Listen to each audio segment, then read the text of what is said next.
Hello viewers, in this video I'll show how to solve Instagram Reels black screen problem. Let's see how to solve this problem. Tap on hold Instagram, click on app info,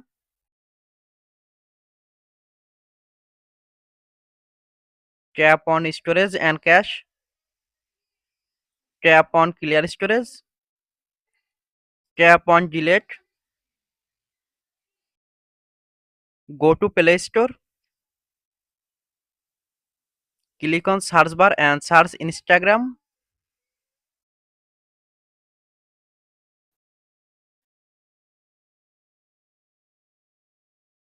Update Instagram app if available on Play Store. Go to Instagram,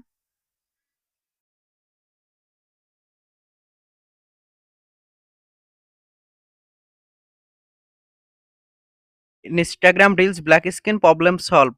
Thanks for watching. Don't forget like and subscribe.